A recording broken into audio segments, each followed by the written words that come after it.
Hello everyone, my name is Yash Maheshwari and welcome back to my YouTube channel. So in this video, we will be covering arithmetic progression and geometric progression, AP and GP in one shot.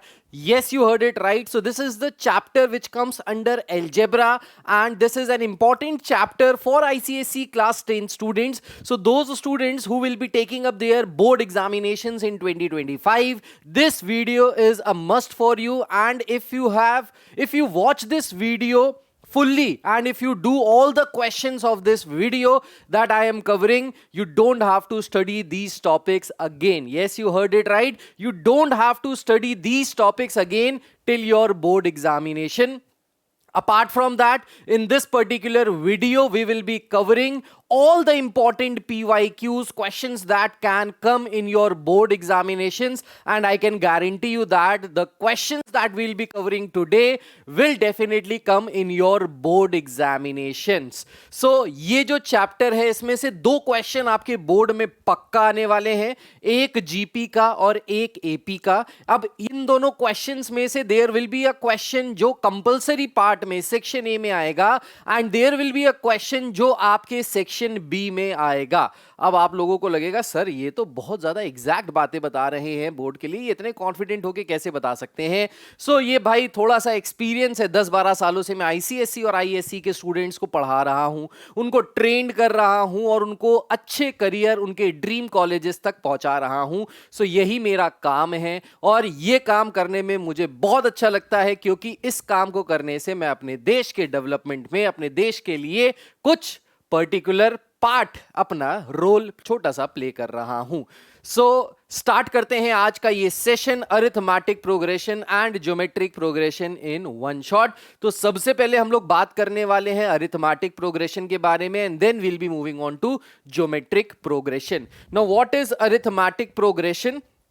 इसको समझने से पहले एक चीज मैं आपको और बताना चाहता हूं. हो सकता है ये बहुत सारे स्टूडेंट्स के हेल्प में आ जाए और बहुत सारे स्टूडेंट इसका फायदा उठा लें. हमने एक कोर्स लॉन्च किया है जिसका नाम है Pahal ICSE class 10 for 24-25 students, in which we are covering all the major chapters, all the major subjects except Hindi. Subjects like physics, chemistry, maths, biology, computer, English, social sciences, geography, सारे के सारे subjects cover किए गए हैं जिसकी live और recorded classes होती हैं हमारे एप्लीकेशन पे जिसका नाम है माहेश्वरी क्लासेस एप्लीकेशन. इस एप्लीकेशन को आप पीसी पे रन कर सकते हो, आप एंड्रॉयड मोबाइल पे रन कर सकते हो, इसको डाउनलोड कर सकते हो प्ले स्टोर से, या आप अपने एप्पल आईफोन पे भी यूज कर सकते हो, उसको आप डाउनलोड कर सकते हो आई स्टोर से. सो ये जो पर्टिकुलर हमारा कोर्स है ये माहेश्वरी क्लासेस एप्लीकेशन पे चलता है जिसमें 6 दिन हमारी क्लासेस होती हैं मंडे टू सैटरडे, जिसमें मैथमेटिक्स डेफिनेटली मैं आपको गाइड करूंगा, सारी चीजें मैं आपको बताऊंगा. इसमें हिस्ट्री, सिविक्स, ज्योग्राफी के भी पूरे सारी क्लासेस हैं. इंग्लिश, लिटरेचर, लैंग्वेज, कंप्यूटर सब कुछ कवर किया हुआ है. इसमें आपको नोट्स, शीट्स सारे के सारे चैप्टर्स के मिलेंगे एज पर CISE council 2025 reduced syllabus. And इसी के साथ साथ आपको मिलेंगे हर सब्जेक्ट में मिनिमम 5 गेस्ट पेपर्स जो आपको प्रिपेयर करेंगे आपके बोर्ड एग्जामिनेशंस के लिए. तो अगर आपने ये हमारे 5 गेस्ट पेपर्स लगा लिए तो आपको सेम टू सेम क्वेश्चंस देखने को मिल जाएंगे अपने बोर्ड एग्जामिनेशन में. और ऐसा हम नहीं कह रहे हैं, हमारे स्टूडेंट्स कहते हैं. पिछले 5-6 सालों से जो गेस्ट पेपर्स में हम दे रहे हैं वैसा ही सेम टू सेम पूरा का पूरा बोर्ड के पेपर्स में आ रहा है. सो बोर्ड वाले स्टूडेंट्स का कहना होता है कि सर ये तो आपके गेस्ट पेपर से ही बोर्ड का पेपर बना दिया. सो ये लेवल है हमारे गेस्ट पेपर्स का जो आपको इस कोर्स के साथ मिल रहा है. इस कोर्स में हम पूरा का पूरा सिलेबस तैयार कराएंगे मिनिमम 3 बार पूरे साल भर में. अभी मैंने एक बार कोर्स कंप्लीट कराया जा चुका है इस कोर्स में. अब दोबारा से इस कोर्स का जो पूरा का पूरा सिलेबस है वो सिलेबस सितंबर से ही स्टार्ट हो रहा है, सेकेंड वीक ऑफ सितंबर से. तो फिर से आपको पूरा का पूरा कोर्स कंप्लीट कराया जा रहा है, राइट. इसकी जो फीस है दैट इज 9,999 रुपीज पूरे साल के लिए अप टू बोर्ड एग्जामिनेशंस. तो अगर आपने इस कोर्स में एक बार एनरोल करा लिया तो बस आपकी छुट्टी है. आपको कहीं कोई ट्यूशन पढ़ने की, कोई कोचिंग पढ़ने की, कोई एक्स्ट्रा किताब खरीदने की जरूरत नहीं है. जो हम आपको कंटेंट पढ़ाएंगे, जो हम आपको नोट्स देंगे, शीट्स देंगे, अगर आपने उतना ही कर लिया तो आपके 100% लाना, 100% लाना गारंटीड है। मिनिमम 90% तो आ ही जाएंगे जो हमने पढ़ाया, अगर आपने उसको रिलीजियसली फॉलो किया तो definitely you will gain a lot of things. हमारे पास जो टीचर्स हैं वो आईसीएससी के डेडिकेटेड टीचर्स हैं जो काफी सालों से पढ़ा रहे हैं और काफी एक्सपीरियंस टीचर्स हैं जो आपको गाइड करते हैं अलग अलग सब्जेक्ट्स में। सो हमारे पास हर सब्जेक्ट के टीचर्स भी अलग अलग हैं, सेम टीचर्स नहीं है। सो इसलिए आपको गाइडेंस जो मिलेगी वो 1 नंबर की मिलेगी। अगर आपको इस कोर्स में एनरोल करना है तो नीचे दिया हुआ जो लिंक है डिस्क्रिप्शन पे, उस पे आप क्लिक कर सकते हैं और कोर्स में एनरोल कर सकते हैं। If you have any queries related to the course और if you have any confusion related to the course, you can call on the number 9871945522. This is our number. You can call on this number and ask your queries. चलिए भाई start करते हैं आज का session arithmetic progression and geometric progression को। सबसे पहले क्या है, सबसे पहले एपी होता क्या है या प्रोग्रेशन क्या होता है, सबसे पहले ये समझते हैं। तो अरिथमेटिक प्रोग्रेशन, ज्योमेट्रिक प्रोग्रेशन में प्रोग्रेशन क्या होता है। प्रोग्रेशन एक सीक्वेंस ऑफ नंबर्स होते हैं जो एक पर्टिकुलर ऑर्डर को फॉलो करते हैं, एक पर्टिकुलर रूल को फॉलो करते हैं। जो प्रेडिसेसर होता है और जो सक्सेसर होता है उनके बीच में एक पर्टिकुलर लॉ या एक पर्टिकुलर रूल चल रहा होता है, उसको हम कहते हैं प्रोग्रेशन। फॉर एग्जाम्पल अगर हम ये प्रोग्रेशन देखें 1 2 3 4 5 6, ये एक प्रोग्रेशन है जिसमें प्रेडिसेसर से सक्सेसर पे जाने पे +1 हो रहा है। एक और प्रोग्रेशन ले लेते हैं 1 4 9 16 25 एंड सो ऑन। तो यहां पे क्या हो रहा है, यहां पे नेचुरल नंबर्स का स्क्वायर हो रहा है। 1 का स्क्वायर इज 1, 2 का स्क्वायर इज 4, 3 का स्क्वायर इज 9, 4 का स्क्वायर 16, 5 का स्क्वायर 25 एंड सो ऑन। सो ये भी क्या है, ये भी एक प्रोग्रेशन है। ये एक पर्टिकुलर रूल को, एक पर्टिकुलर लॉ को फॉलो कर रहा है, इसी को हम प्रोग्रेशन कहते हैं। अब अरिथमेटिक प्रोग्रेशन क्या होता है, जिसको हम शॉर्ट फॉर्म में एपी बोलते हैं। अरिथमेटिक प्रोग्रेशन में क्या होता है कि जो हमारे नंबर्स दिए होते हैं उन नंबर्स के बीच में जो सक्सेसर और प्रीडिसेसर होता है, सक्सेसर मतलब बाद में आने वाला नंबर, प्रेडिसेसर मतलब पहले आने वाला नंबर, तो इनके बीच का जो डिफरेंस होता है वो हर केस में सेम होता है। जैसे यहां पे अगर आप सक्सेसर माइनस प्रेडिसेसर करें तो सब केस में जो डिफरेंस है वो 2 के बराबर है, इसलिए हम इसको कहते हैं अरिथमेटिक प्रोग्रेशन। अरिथमेटिक प्रोग्रेशन में आपको हमेशा याद रखना है कि succeeding term minus preceding term अगर करेंगे, succeeding term minus preceding term करने पे जो डिफरेंस आता है वो डिफरेंस हर केस में सेम होता है। आप कोई भी सक्सेसर और कोई भी प्रेडिसेसर का डिफरेंस निकालें, अगर वो डिफरेंस हमेशा सेम आ रहा है तो जो सीक्वेंस है, तो जो प्रोग्रेशन है, इस प्रोग्रेशन को हम कहते हैं arithmetic progression. I hope you got the point, right. जैसे ये एक अरिथमेटिक प्रोग्रेशन है, ये एक अरिथमेटिक प्रोग्रेशन है। अब इस अरिथमेटिक प्रोग्रेशन में अगर आप देखेंगे तो सक्सेसर माइनस प्रेडिसेसर करेंगे तो हर केस में क्या आएगा, हर केस में 2 आ रहा है, इसलिए हम इसको क्या बोलेंगे, अरिथमेटिक प्रोग्रेशन। ये एक प्रोग्रेशन है क्योंकि नंबर्स यहां पे जो आ रहे हैं वो एक रूल को फॉलो कर रहे हैं और वो जो पर्टिकुलर रूल है वो ये है कि succeeding term minus preceding term करने पे डिफरेंस सेम आ रहा है हर केस में, इसीलिए इसको हम कहेंगे अरिथमेटिक प्रोग्रेशन, राइट। समझ में आ गया होगा।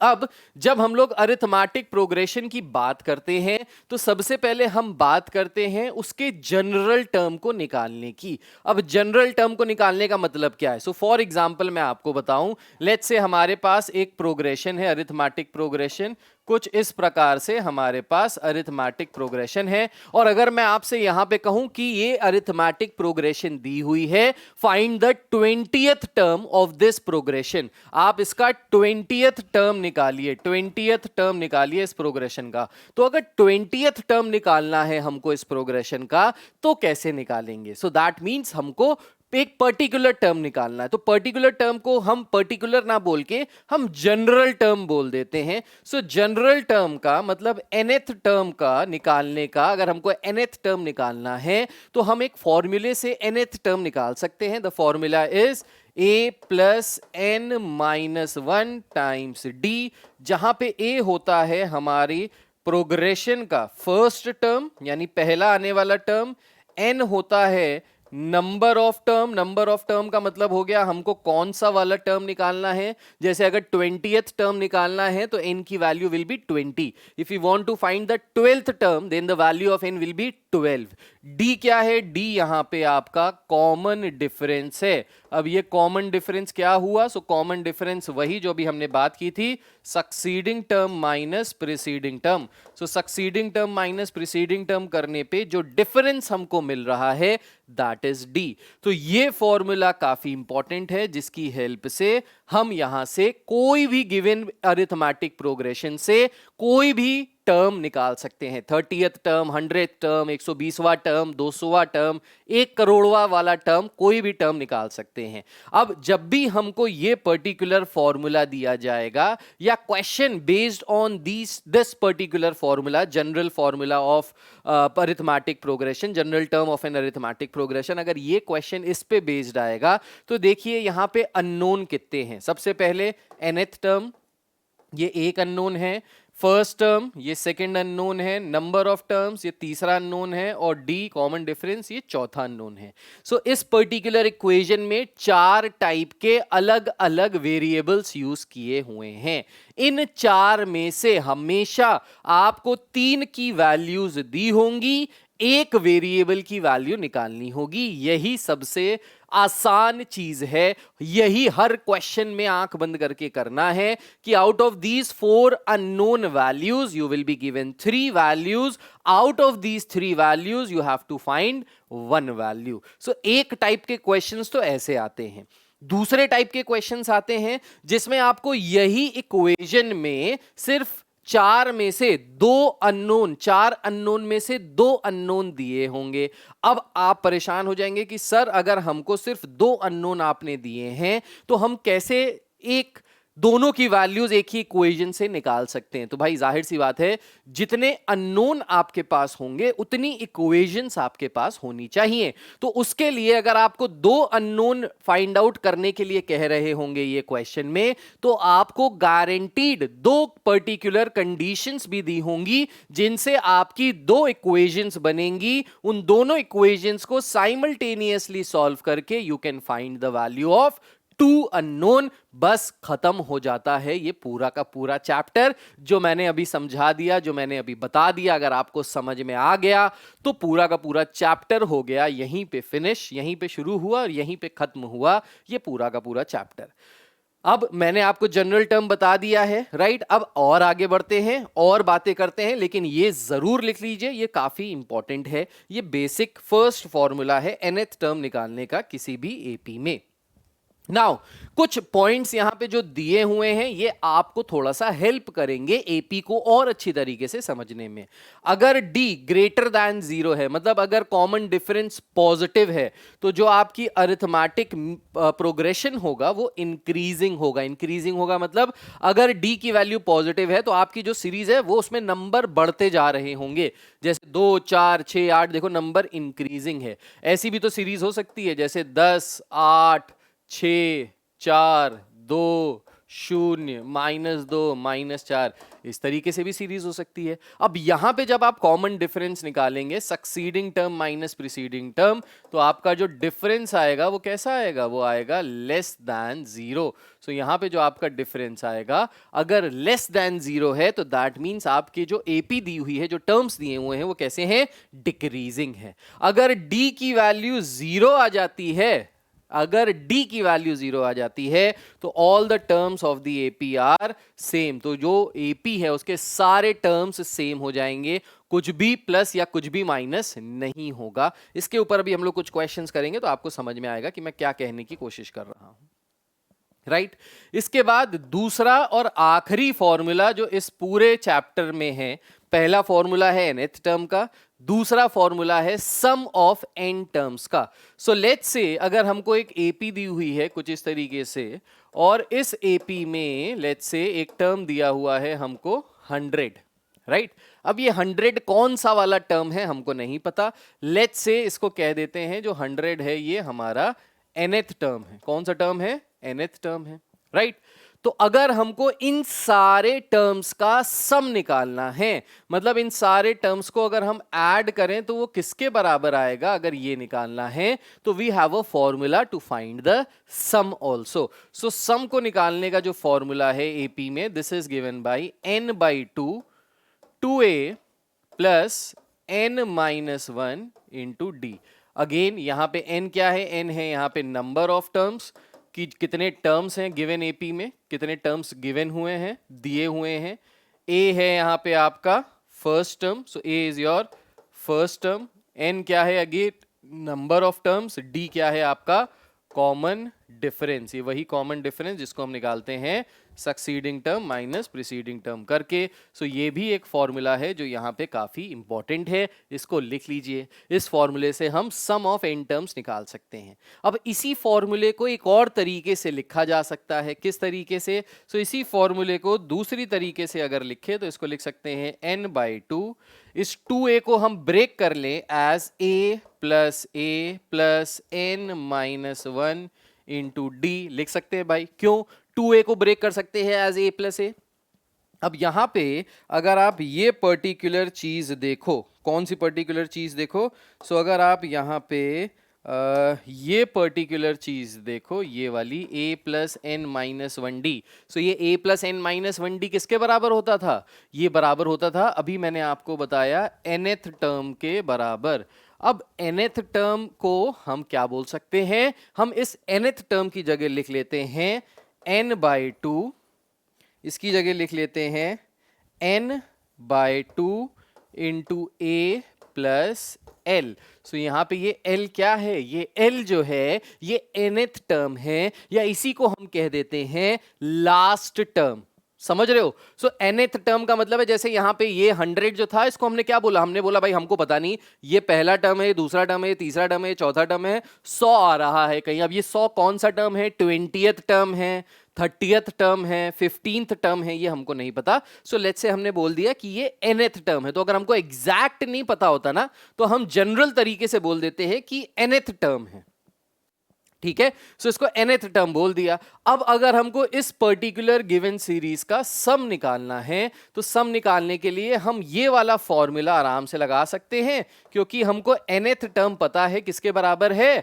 100 के बराबर है। a पता है, मतलब फर्स्ट टर्म पता है किसके बराबर है? 2 के बराबर है। और total number of terms n की वैल्यू, भाई n की वैल्यू अब यहां पे नहीं पता है, तो सबसे पहले हमको क्या निकालना पड़ेगा? n की वैल्यू। अब n की वैल्यू कैसे निकाल सकते हैं? तो हमको पता है कि जो हमारा nth टर्म है वो किसके बराबर है? इस nth टर्म को हमने मान लिया कि 100 जो है वो हमारा nth टर्म है, तो ये nth टर्म किसके बराबर है? 100 के बराबर है। अब nth टर्म का अगर आप यहां से फॉर्मूला रखिए, तो फॉर्मूला क्या है? फॉर्मूला है a plus n-1 into d, this is equals to 100। अब a क्या है यहाँ पे? फर्स्ट टर्म क्या है? 2 प्लस n हमको पता नहीं, यही हमको निकालना है। और d की वैल्यू क्या है? Succeeding term minus preceding term. So कुछ भी आप सक्सीडिंग टर्म में से प्रीसीडिंग टर्म माइनस कीजिए, हमेशा 2 के बराबर आ रहा है, and this is equals to 100, right. So इसको अगर सॉल्व करें तो ये हो जाएगा, इस 2 को इधर भेज दीजिए, माइनस में हो जाएगा, 98 हो जाएगा। सो ये हो गया 2n minus 2 plus 2 is equals to 100। इस 2 को इधर नहीं भेजते, यही लिख देते हैं। इस 2 को हमने अंदर मल्टीप्लाई करा दिया, तो 2n माइनस 2 हो गया। सो ये माइनस 2 और ये प्लस 2 कैंसिल आउट हो गया। सो n की वैल्यू आ जाएगी 100/2, that is 50th term. So n की वैल्यू कितनी आ गई? 50। अब n की वैल्यू 50 आ गई, मतलब ये टोटल टर्म्स 100 जो है वो कौन सा वाला टर्म है? ये 50th टर्म है, 50वां टर्म है, राइट। अब अगर यहां से हमको सम निकालना है तो भाई ये हो गया हमारे लिए बहुत इजी। n की वैल्यू हो गई 50/2, a है हमारा फर्स्ट टर्म, l है हमारा लास्ट टर्म, 100 के बराबर। सो यहाँ से अगर हम सॉल्व करेंगे, सो 100 इन प्लस 2 कितना हो गया 102। 102 को 2 से डिवाइड करो तो कितना आ जाएगा, ये आ जाएगा 51। सो 51 इंटू 50 कितना हो गया, सो 5 1 जा 5, 5 5 जा 25, 2550। This is the sum of first 50 terms of the given series. इस सीरीज का जो 50th टर्म का जो सम है वो किसके बराबर आ गया, वो आ गया पूरा 100 के बराबर।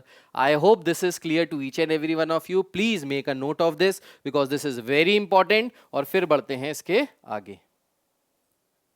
सो आई होप आपने यहां तक लिख लिया होगा। अब आगे बढ़ते हैं, let's move to the next topic.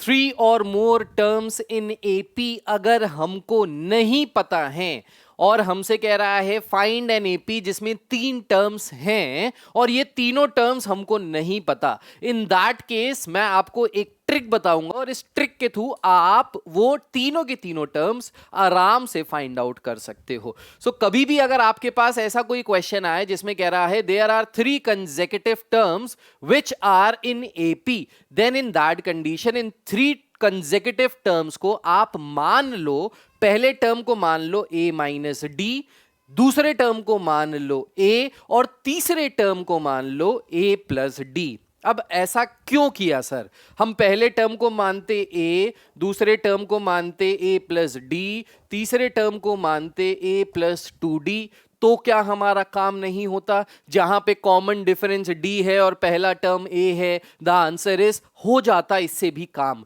लेकिन इससे चीजें थोड़ी सी कॉम्प्लिकेटेड हो जाएंगी क्योंकि इस तरीके के क्वेश्चंस जहां पे आपसे 3 टर्म्स के बारे में पूछ रहा होगा कि find 3 consecutive terms which are in AP and whose sum is this and product of the terms is this, तो ये 2 कंडीशन दी होगी, सम और प्रोडक्ट के फॉर्म में आपको कंडीशन दी होंगी। तो होता क्या है, जब आप इनको ऐड करके सम से इक्वेट करोगे तो ये 3a प्लस 3d आ जाएगा और यहां पे कुछ सम दिया होगा आपको। इससे अगर आप इक्वेट करोगे तो होगा क्या कि आपको 2 अननोन्स रहेंगे, मिलेंगे यहां पे a और d and as a result इसको सॉल्व करने के लिए यू नीड 2 इक्वेशन। जैसा मैंने शुरुआत में बताया था, अगर 2 अननोन है तो 2 इक्वेशंस बनानी पड़ेंगी, राइट? अब यहां पे अगर आप देखिए a minus d, a and a plus D, यहां पे अगर हमने 3 टर्म्स को ये माना है जिसमें पहला टर्म है a माइनस डी, दूसरा टर्म है a,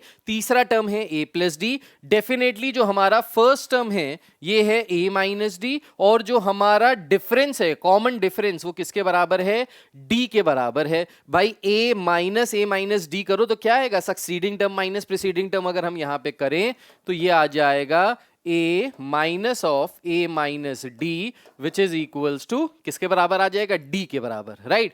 सो यहां पे अगर आपने सम दिया है, हमको सम दिया हुआ है, इन सबको ऐड करेंगे तो ऐड करने पे देखिए क्या आ जाएगा, d से d कट जाएगा, 3a will be equal to sum and as a result हम यहां से a की वैल्यू आराम से निकाल पाएंगे। जो भी सम दिया होगा उसको 3 से डिवाइड कर देंगे, हमको डायरेक्टली a की वैल्यू मिल जाएगी। जैसे ही a की वैल्यू मिलेगी d की भी वैल्यू हम निकाल सकते हैं using the second equation which is of the product. So I hope this is clear to you. This is very important. Please make a note of this कि अगर हमको 3 consecutive terms AP में दिए हैं जिनका sum या product दिया हुआ है, उन terms को पहले term को a minus d लेना है, दूसरे को a लेना है, तीसरे को a plus d लेना है। Then दूसरी चीज, when the sum of 4 consecutive terms of an AP is given, अब 4 consecutive terms दिए होंगे, कह रहा होगा इनका sum इसके बराबर है, product इसके बराबर है, बताओ ये 4 terms क्या हैं? In that case आपको जो ये 4 terms लेने हैं वो लेने हैं, पहला term should be a minus 3d, second term should be a minus d, third term should be a plus d and fourth term should be a plus 3d। इस तरीके से अगर आप टर्म्स लेते हो तो आपके सारे के सारे टर्म्स यहां से चारों टर्म्स आप आराम से निकाल सकते हो, राइट? तो यहां पे भी अगर आप देखोगे ना तो कॉमन डिफरेंस d के ही बराबर है, सेम कॉमन डिफरेंस d के बराबर है। अब इन सबको अगर आप ऐड करेंगे तो देखिए minus 3d plus 3d minus d plus d cut जाएगा, 4a is equal to some आ जाएगा, a की वैल्यू आ जाएगी सम बाई 4, तो सॉल्व करने में इजी हो जाएगा। इसलिए अगर 3 टर्म्स नहीं पता है consecutive terms which are in AP, आप ले लीजिए a minus d, a plus d. 4 terms नहीं पता है तो ले लीजिए a minus 3d, a minus d, a plus d and a plus 3d। Please make a note of this. अभी जब हम लोग क्वेश्चंस करेंगे तो आपको समझ में आएगा कि अच्छा इसको ऐसे क्यों लिया जा रहा है, राइट तो इसको नोट डाउन कर लीजिए और आगे बढ़ते हैं। नेक्स्ट टर्म क्या कह रहा है, for consecutive 5 terms in AP, अगर 5 टर्म्स पूछ लिए जाएं कि एपी में है कंसेक्यूटिव। अब ये 5 टर्म वैसे पूछा नहीं जाएगा, आपके बोर्ड के लेवल पे नहीं आएगा ये सवाल, पर तब भी अगर आप कॉम्पिटिटिव एग्जामिनेशंस की प्रिपरेशन कर रहे हैं या आप चाहते हैं कि यार मुझे थोड़ा सा एक्स्ट्रा भी पता चले, मैं ज्यादा नॉलेज लेना चाहता हूं, इन दैट केस अगर 5 टर्म्स आपको एपी में दिए हैं तो पहला टर्म होगा a minus 2d, second term को ले लीजिए a minus d, third term को ले लीजिए a, फोर्थ टर्म को ले लीजिए a plus D, fifth term को ले लीजिए a प्लस 2d। अगेन यहां पे अगर आप देखेंगे तो कॉमन डिफरेंस d के ही बराबर है, सबको ऐड करेंगे तो a के टर्म्स में आ जाएगा और आंसर निकाल सकते हैं easily. For consecutive 6 terms in AP, ये तो बिल्कुल ही नहीं आएगा, इसको छोड़ दीजिए, 6 टर्म्स तक जाने की जरूरत नहीं है, 5 टर्म्स तक मैंने आपको बता दिया है, राइट। इसके बाद आ जाता है एक और कॉन्सेप्ट, उस कॉन्सेप्ट को क्या कहते हैं, अरिथमेटिक मीन। तो मैं आपको ना सारे कॉन्सेप्ट पहले बता देता हूं कि सारे कॉन्सेप्ट क्लियर हो जाएं, आप सारे कॉन्सेप्ट्स कॉपी में लिख लीजिए और फिर उसके बेसिस पे हम सारे क्वेश्चन लगातार खचाखच करते चले जाएंगे, राइट। सो इसके बाद आता है कॉन्सेप्ट अरिथमेटिक मीन का। क्या होता है arithmetic mean? So if there are 3 terms, let's say A, B and C, which are in AP, ये 3 कंसेक्यूटिव एपी के टर्म्स हैं, पहला टर्म ए है, दूसरा टर्म बी है, तीसरा टर्म सी है, तो यहां से अरिथमेटिक मीन जो होता है वो ये जो सेंट्रल वाला टर्म है ना बी, जो बीच वाला टर्म है, इस बीच वाले टर्म को हम एक और नाम से पुकारते हैं और ये नाम है अरिथमेटिक मीन, राइट। अब ये अरिथमेटिक मीन किसके बराबर होता है? सो ये अरिथमेटिक मीन अगर हम निकालें यानी बी की value in terms of A and C, so हमको पता है कि एपी में successive term minus preceding term अगर करेंगे तो कॉमन डिफरेंस बराबर होगा, मतलब b माइनस ए की जो वैल्यू होगी वही वैल्यू c माइनस बी की होगी। अब हम यहां से अगर b की वैल्यू निकालें, फिर shift b to the left side, a to the right side, so ये हो जाएगा b plus B is equals to a plus C, so ये हो जाएगा 2b is equals to a plus C, so b की value हो जाएगी यहां से a plus C by 2। So ये जो वैल्यू आई है ये वैल्यू किसकी आ गई? ये वैल्यू आ गई b की। सो b की वैल्यू आ गई a प्लस सी बाई 2 और इसी b को हम लोग कहते हैं अरिथमेटिक मीन।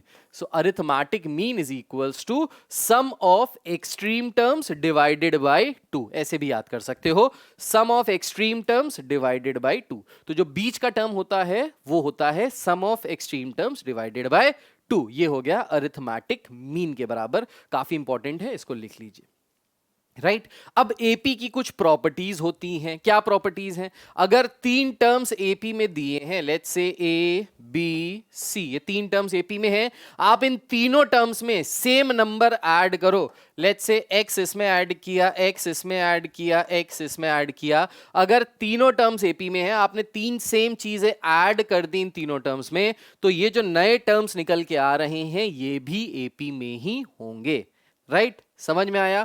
इन तीनों टर्म्स में से अगर आपने, ये 3 टर्म्स एपी में है ए बी एंड सी, आपने तीनों टर्म में से एक कॉमन चीज माइनस कर दी तो ये जो नया डिफरेंस आएगा 3 टर्म्स का ये भी क्या होंगे? एपी में होंगे। सो इफ यू ऐड और subtract any number from 3 terms which are in AP और from any number of terms which are in AP, if you add same thing और subtract same thing from all the numbers in an AP, the new numbers will also be in AP. Same is the case with multiplication. अगर ये ABC AP में है, आप एक common number से इन तीनों को मल्टीप्लाई कर दीजिए तो जो नई सीरीज आएगी वो भी किसमें होगी? एपी में होगी।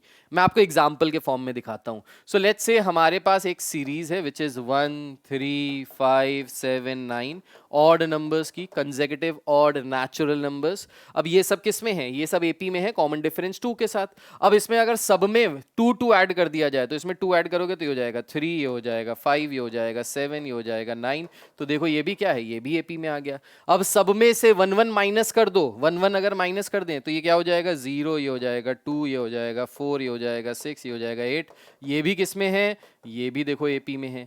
सब में 3 से मल्टीप्लाई कर दो, तो अगर सब में 3 से मल्टीप्लाई करें तो क्या आ जाएगा, 3, 9, 15, 21, 27। अब ये भी देखो सब किस में है, ये भी सब एपी में है। 9 माइनस 3 6, 15 माइनस 9 6, 21 माइनस 15 6, सबका कॉमन डिफरेंस सेम है। सो if you either add, subtract, multiply और divide any value from the terms in an AP, the new terms will also be in an AP। वो भी जो नए terms आएंगे वो भी सब किस में होंगे, वो भी सब AP में होंगे, राइट। अब चलो आ जाते हैं क्वेश्चंस करने पे, और एपी का सारा कॉन्सेप्ट हो गया है खत्म विद इन 29 मिनट्स। 30 मिनट भी नहीं हुए हैं, 29 मिनट के अंदर अंदर पूरा का पूरा एपी के कॉन्सेप्ट सारे समझा दिए हैं। अब बस करने हैं हमको क्वेश्चंस, और क्वेश्चंस करके आपको हो जाएगी सारी की सारी नॉलेज पूरी, राइट। सो सबसे पहला क्वेश्चन कह रहा है, is the sequence 12 8 4 0 an AP? If yes state it's first term and common difference. ये सबसे चिंटू क्वेश्चन है जो आपके बोर्ड में नहीं आएगा, लेकिन समझने के लिए, प्रैक्टिस करने के लिए जरूरी है।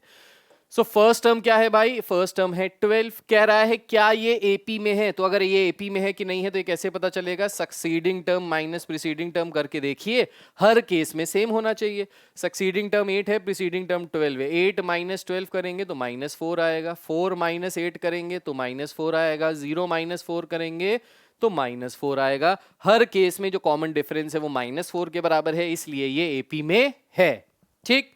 Next, for the AP right the first term, common difference and next 2 terms.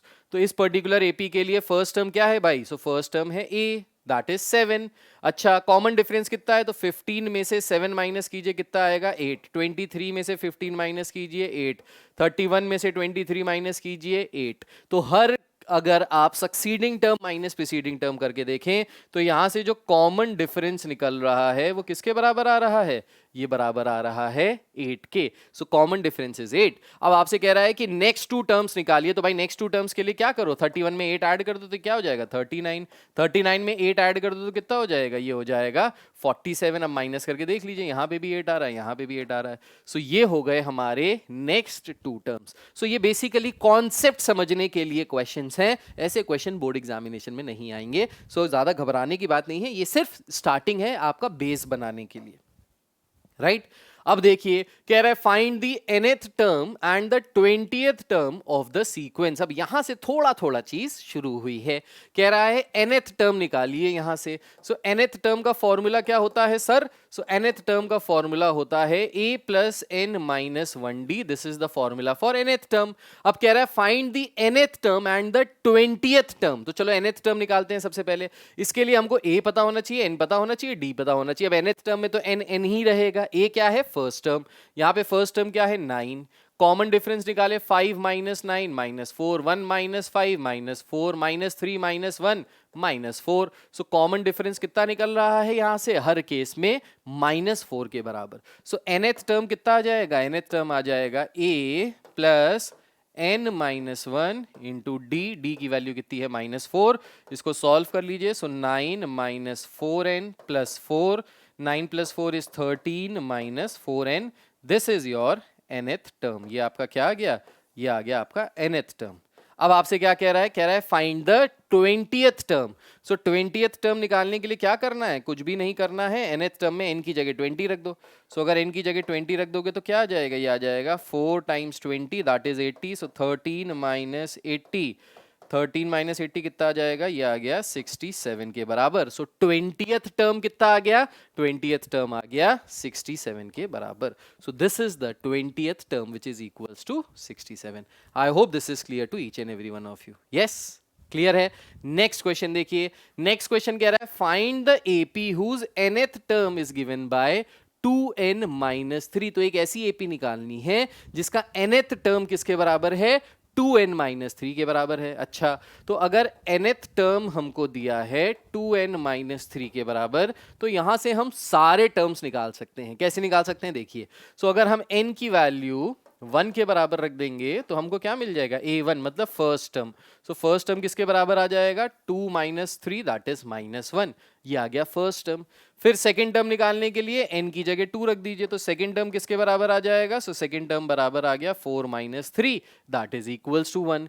Third term निकालने के लिए हम n की जगह 3 रख देंगे, तो ये कितना आ जाएगा, थर्ड टर्म आ जाएगा 3 के बराबर। सो थर्ड टर्म आ गया 3 के बराबर। अब यहां पे अगर आप कॉमन डिफरेंस देखिए पूरी सीरीज का, so 1 minus minus 1 that is equals to 2, 3 minus 1 that is equals to 2। So common difference 2 के बराबर आ रहा है। पहला टर्म क्या है, पहला टर्म है -1, दूसरा टर्म है 1, तीसरा टर्म है 3, चौथा टर्म क्या आ जाएगा 5, 7, 9, 11, सब में 2 2 ऐड करते चले जाओ, तो ये जो पूरी सीरीज मिल गई, ये क्या हो गया आपको, ये मिल गई हमको पूरी की पूरी अरिथमेटिक प्रोग्रेशन, पूरा का पूरा अरिथमेटिक प्रोग्रेशन मिल गया जो हमको निकालना था, राइट। चलिए, so please make a note of this and then we'll be moving to the next question.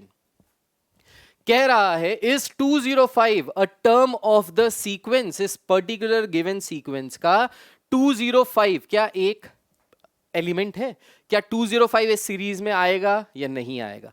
तो अब देखिए ये कैसे चेक करेंगे कि 205 इस सीरीज में आएगा या नहीं आएगा। तो इसके लिए हम क्या करेंगे, हम सपोज कर लेते हैं कि let 205 is the nth term, is the nth term in the given series, in the given series. तो ये जो 205 है ये nth टर्म है इन द गिवन सीरीज। अगर 205 nth टर्म है तो इसका nth टर्म का अगर फॉर्मूला लगाए यहां पे इस पर्टिकुलर सीरीज में, सो ये हो गया a के बराबर, कॉमन डिफरेंस आ जाएगा succeeding term minus preceding term करके 4 के बराबर। सो ये हो गया a plus n minus 1 into d that is equals to 4। अब ये nth टर्म किसके बराबर माना है हमने, 205 nth टर्म है। सो इस nth टर्म की जगह क्या लिख सकते हैं, 205 is equals to 8 plus 4n minus 4। So ये 8 माइनस 4 हो जाएगा 4, 4 को इधर ले जाएंगे तो ये हो जाएगा 205 minus 4 is equals to 4n। So ये हो जाएगा 201 upon 4 is equals to n। अब देखिए 201 अपॉन 4 अगर करेंगे तो n की वैल्यू कितनी हो जाएगी, n की वैल्यू हो जाएगी 4 5 20, 0 200, 200 पॉइंट लगाएंगे, 2 लगाएंगे, 5 लगाएंगे। सो n की वैल्यू हो गई 50.25। अब बताइए इतनी देर से हम लोग पूरी सीरीज के बारे में बात कर रहे हैं, नंबर ऑफ टर्म्स के बारे में बात कर रहे हैं, क्या कभी कोई नंबर ऑफ टर्म हो सकता है ऐसा कि 50.2 फिफ्थ टर्म है। भाई पूरे ही तो टर्म्स होते हैं, जो टर्म्स होते हैं वो हमेशा कैसे होते हैं, जो ये n होता है ये n हमेशा बिलोंग करता है नेचुरल नंबर में। मतलब जो नंबर ऑफ टर्म्स होते हैं वो नेचुरल नंबर्स के फॉर्म में होते हैं, इंटीजर के फॉर्म में नहीं होते। भाई first term, second term, third term, fourth term कभी तुमने पढ़ा है, 4.5वां टर्म, 5.5वां टर्म, 5.75वां टर्म, 5.75 टर्म, ऐसे कोई टर्म ही नहीं होता भाई। जैसे इंसान पूरा एक अकेला होता है, कभी इंसान सुना है तुमने कि ये जो सर ये हम सर हमारी फैमिली में सर 4.5 लोग हैं, सर हम लोग हैं 4 और हमारा एक छोटा भाई है, हम उसको आधा गिनते हैं, 4.5 लोग, ऐसे थोड़ी ना होता है। चाहे बच्चा छोटा हो, चाहे बड़ा हो, चाहे फैमिली मेंबर कैसा भी, उसको पूरा गिना जाता है, एक यूनिट काउंट किया जाता है। सिमिलरली जो एपी में टर्म्स होते हैं उनको as a single unit count किया जाता है, फ्रैक्शन में काउंट नहीं किया जाता। तो कभी भी अगर n की वैल्यू डेसिमल में आ जाए, फ्रैक्शन में आ जाए, तो समझ जाओ ऐसा कोई टर्म इस सीरीज में पॉसिबल नहीं है। सो कह रहा था इस 205 a term of the sequence, answer है बड़ा बड़ा नो। तो आपको ऐसे ही दिखाना पड़ेगा, आपने nth टर्म मान लिया, n की वैल्यू निकाली, ये अगर n की वैल्यू नेचुरल टर्म आ जाता, नेचुरल नंबर के फॉर्म में आ जाता 50, 51, 52, तो हम कहते हैं yes it is the term of the sequence. पर यहां पे डेसिमल में आ गया है तो हम कहेंगे नहीं, ऐसा कोई नंबर एग्जिस्ट नहीं करता, राइट। नेक्स्ट क्वेश्चन देखिए, नेक्स्ट क्वेश्चन कह रहा है find the AP whose second term is 12 and seventh term exceeds the fourth by 15. Now this type of question will definitely be coming in your board examination. ऐसा ही question आपके board exam में आएगा, very very very very very important question. ऐसा question आपको पक्का board examination में मिलेगा। तो ऐसे क्वेश्चंस को अगर आपको बुक में दिख जाए, कहीं दिख जाए, मेरी शीट्स में दिख जाए, मेरी पीपीटी पे पीडीएफ में दिख जाए, कहीं दिख जाए, आपको ये क्वेश्चन जरूर जरूर जरूर सॉल्व करना है और इसको छोड़ना नहीं है, क्योंकि ये काफी इंपॉर्टेंट है बोर्ड के पॉइंट ऑफ व्यू से. So please note this down and then will be moving on to the sixth question. इसको नोट कर लीजिए, वीडियो पॉज कर लीजिए और सिक्स्थ क्वेश्चन पे आते हैं. राइट, चलिए क्या है सिक्स्थ क्वेश्चन, जल्दी से देखते हैं. बेहतरीन क्वेश्चन है और ऐसा ही क्वेश्चन आपके बोर्ड एग्जामिनेशन 2025 में आएगा. बाद में ना कहना सर आपने बताया नहीं था, मैंने पहले ही बता दिया. देखो पहले ही बता दिया है. Find the AP. सो एक एपी निकालना है. अब हमको एपी निकालना है तो हमको कुछ भी नहीं पता, तो हम मान लेते हैं सबसे पहले कि let the first term is equals to A and let the common difference, अब इसको पूरा लिख लीजिएगा आप, is equals to d. So अगर फर्स्ट टर्म ए के बराबर है, कॉमन डिफरेंस डी के बराबर है, तो इस क्वेश्चन में कह रहा है find the AP whose second term is 12. So second term 12 है, मतलब a2 की वैल्यू किसके बराबर है, 12 के बराबर है. This is given in the question.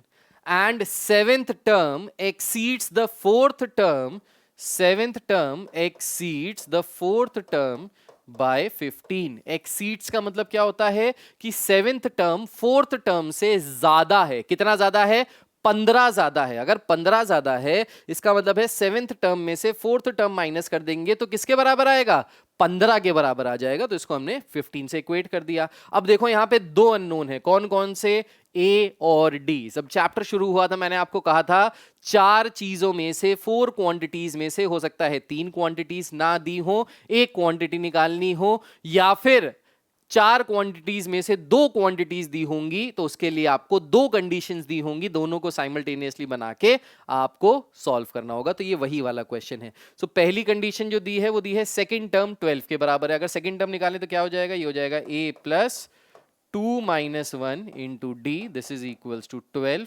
इसको सॉल्व करेंगे तो ये आ जाएगा a plus d is equals to 12. इसको मान लेते हैं लेट्स से इक्वेशन 1. दूसरी इक्वेशन बनाने के लिए, ये दूसरी इक्वेशन के लिए दूसरी कंडीशन दी है. सेवेंथ टर्म हो जाएगा a plus 7 minus 1 into d, ये हो गया seventh term, minus fourth term हो जाएगा a plus 4 minus 1 into d and this is equals to 15. अब इसको थोड़ा सा सॉल्व कर लेते हैं. से आ जाएगा a plus 6d minus a minus 3d is equals to 15. So a से a कैंसिल आउट हो गया, 6d माइनस 3d ये हो गया 3d is equals to 15. So d की वैल्यू कितनी आ गई, d की वैल्यू आ गई 15/3, दैट इज इक्वल्स टू 5.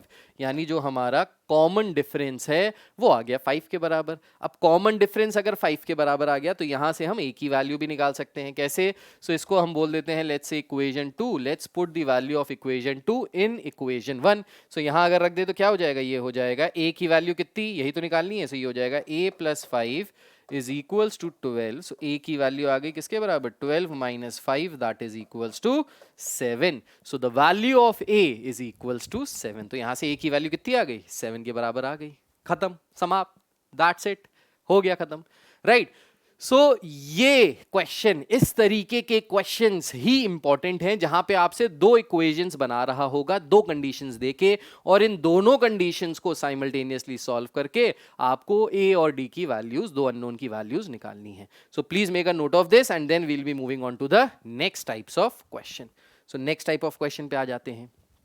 क्या कह रहा है, find the AP whose 6th term is equals to 5 and 10th term is equals to 9. फिर से वही वाली बात, बढ़िया क्वेश्चन, इंपॉर्टेंट क्वेश्चन. सो 6th टर्म 5 के बराबर है. देखो अगर हमने फर्स्ट टर्म को मान लिया a के बराबर, कॉमन डिफरेंस को मान लिया d के बराबर, सो 6th टर्म हो जाएगा a plus 5d, this is equals to 5. इसको मान लीजिए equation 1. 10th term will be a plus 10 minus 1d यानी 9d which is equals to 9. इसको ले लीजिए इक्वेशन 2. इन दोनों को साइमल्टेनियसली सॉल्व कर लीजिए, you will get the value of a and d. नीचे कमेंट करके बताइएगा क्वेश्चन नंबर 7 का आंसर क्या आ रहा है, a और d की वैल्यू क्या आ रही है, ये नीचे कमेंट करके बताइएगा. जिसने सही दिया उसको हार्ट मिलेगा मेरी तरफ से. Next, which term of the AP 4.2, 4.7, 5.2 is 8.7? 8.7 कौन सा टर्म है इस AP का? So 8.7 कौन सा टर्म है इस AP का, भाई हमको पता नहीं है, तो हम मान लेंगे क्या, nth टर्म है. So अगर हम 8.7 को मान लें कि this is the nth term of the given series, तो हम यहाँ से क्या कर सकते हैं, nth टर्म का फॉर्मूला लगाएं. 8.7 is equals to a is 4.2 plus n minus 1 into D, D निकालेंगे तो कितना आ जाएगा, डी आ गया यहां से 0.5। सो ये हो गया 8.7 minus 4.2 is equals to half of n minus half. By 0.5 किसके बराबर होता है, हाफ की तो बराबर होता है, राइट। सो इसको अगर माइनस कर दो यहाँ 0.5 ही लिख लो, चलो इसको लिख लेते हैं 0.5n माइनस 0.5, राइट। अब इसको माइनस करो तो कितना आ जाएगा, ये आ जाएगा 4.5 plus 0.5 is equal to 0.5n। इस 0.5 को इधर ले जाओगे तो प्लस में हो जाएगा, ये हो गया 5 upon 0.5 is equals to n। तो पॉइंट हटाया, जीरो लगाया, कैंसिल किया, सो n की वैल्यू कितनी आ गई, n की वैल्यू आ गई 10 के बराबर। So that means 8.7 is the 10th term of the given AP। इस गिवन AP का 10th टर्म क्या है, 8.7 के बराबर है। So I hope this is clear to each and every one of you. So ये दोनों क्वेश्चंस भी आपने कर लिए। Let's move to the next type of questions. So please make a note of this and then we'll be moving on to the next question.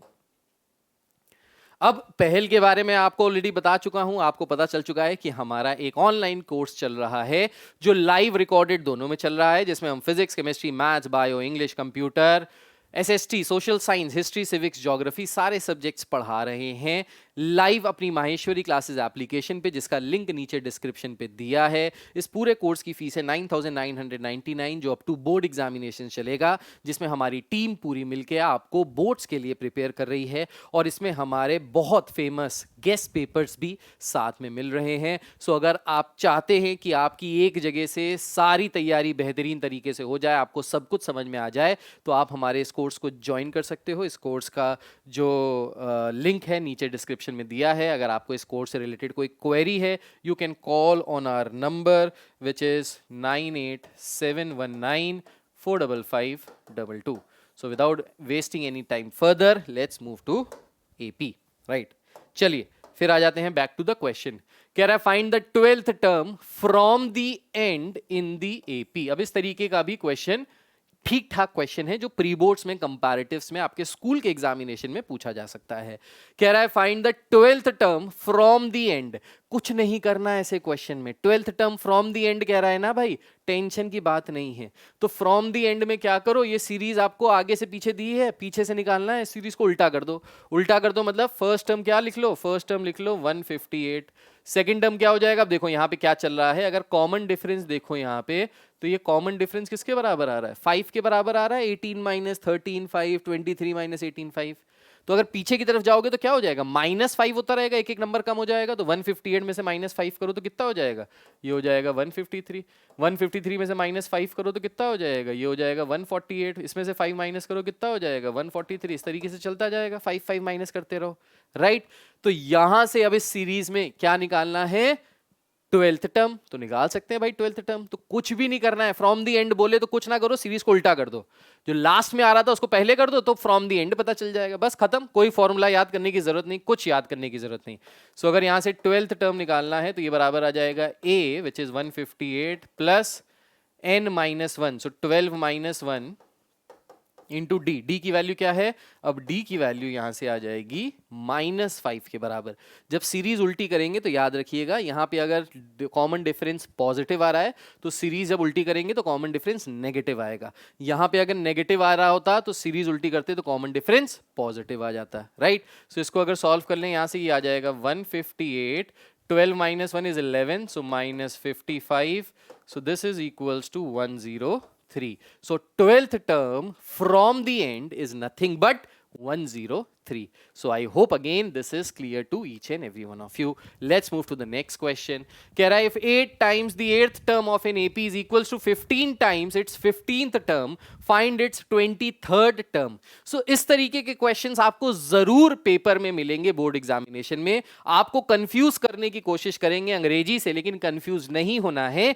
Basics अगर आपने दिमाग में रख लिए तो कोई टेंशन वाली बात नहीं। क्या कह रहा है, if 8 times the 8th term, 8 times the 8th term of an AP is equals to 15 times the 15th term, 15 times the 15th term, find its 23rd term.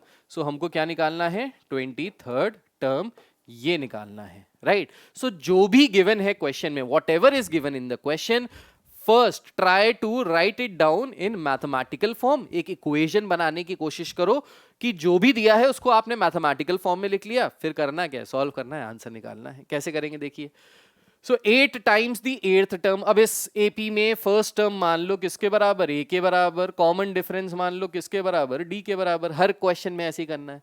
So 8 times the 8th term, तो ये हो जाएगा a plus 7d, this is equals to 15 times the 15th term, so ये हो जाएगा a plus 14d, right? हमको क्या निकालना है, 23rd टर्म, यानी a प्लस 22d, ये हमको निकालना है। यही तो है हमारा 23rd term, a plus 23 minus 1d, that is 23rd term, 22d, ये निकालना है, राइट? अब इसको कैसे निकालेंगे देखिए, तो इसको सॉल्व करते हैं। ये हो जाएगा 8a प्लस 8 7 जा 56d, 15a प्लस 15 इंटू 14 कितना हो जाएगा, सो 14 का स्क्वायर 196, 196 में 5 ऐड किया 201, तो ये हो जाएगा 201 प्लस 10, 201 प्लस 10 211, तो ये हो गया 211 के बराबर, ठीक है, राइट?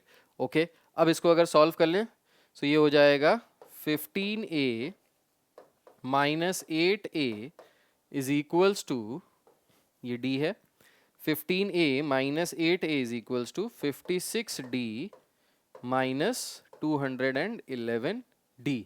सो यहाँ से क्या आ जाएगा, 15 में से 8 गए तो ये आ जाएगा 7a is equals to 56 minus 211।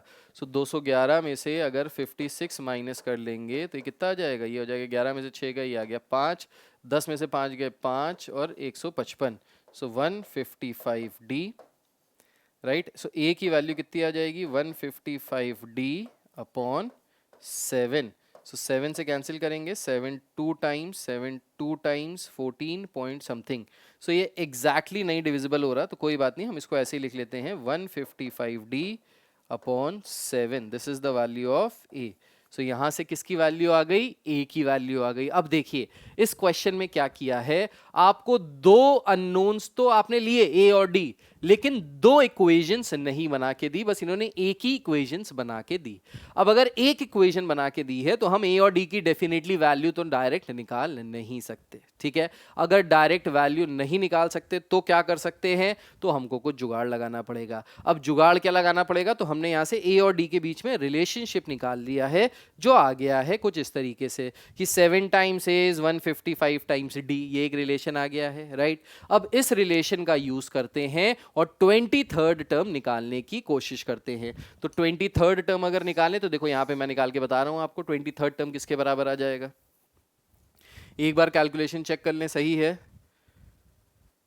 हाँ ये तो सही है, 8a plus 56d plus 15 into 14 करके देखा था, तो 14 इंटू 15, 5 4 ज़ा 20, 5 1 ज़ा 5, 5 2 ज़ा 10 है, नहीं 5 4 ज़ा 20, 5 1 ज़ा 5 और 2 7, हाँ 70, फिर ये आ जाएगा 14, ये हो गया 0, 7 4 11, ये हो जाएगा 210। हाँ देखा गलत आ रहा था, सो ये 155d नहीं आ रहा है, ये आ रहा है कितना, 15 इंटू 14 करेंगे तो ये आ रहा है 211, नहीं आ रहा है, ये आ रहा है 210।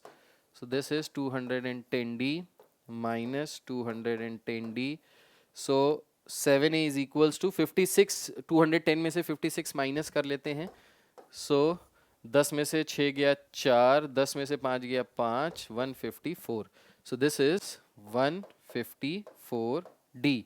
सो a की वैल्यू कितनी आ गई, 154d अपॉन 7, कैंसिल किया, सो 7 2 times is 14, 7 2 times is 14, so a की वैल्यू आ गई यहाँ से 22d के बराबर, राइट? 22d के बराबर आ गई किसकी वैल्यू, a की वैल्यू। अब देखिए हमको 23rd टर्म निकालना था, 23rd टर्म किसके बराबर आ रहा है, a plus 22d, right? So 23rd term अगर हम निकालें तो किसके बराबर आ जाएगा, a प्लस 22d। अब a किसके बराबर, सो a बराबर 22d के, और वो भी नेगेटिव में, माइनस में आएगा, यहाँ पे माइनस का ये 154 आएगा, राइट? सो ये a की वैल्यू माइनस 22d यहाँ रख देते हैं, सो ये हो गया माइनस का 22d प्लस का 22d, कैंसिल आउट होके आंसर कितना आ गया, आंसर आ गया 0 के बराबर। So 23rd term of this particular series is equals to 0। तो यहां पे आपको दो इक्वेशंस नहीं दी थी तो घबराना नहीं है क्वेश्चन में। अगर दो इक्वेशन नहीं भी दी कोई टेंशन वाली बात नहीं है, आप बस सॉल्व करते जाओ। आपको जो पहली कंडीशन दी थी, इस पहली कंडीशन को हमने लिखा, इसको सॉल्व किया, यहां से ये कंडीशन क्लियर हो गई। इसके बाद ये कंडीशन के बाद हमको 23rd टर्म निकालना था, तो जब इसको सॉल्व किया तो ए और डी के बीच में रिलेशन आ गया। फिर इस रिलेशन से हमने a प्लस 22d की वैल्यू निकाली, जो अपने आप किसके बराबर आ गई, 0 के बराबर आ गई, right. So please make a note of this and then will be moving on to the next set of questions. तो जल्दी से इसको लिख लीजिए।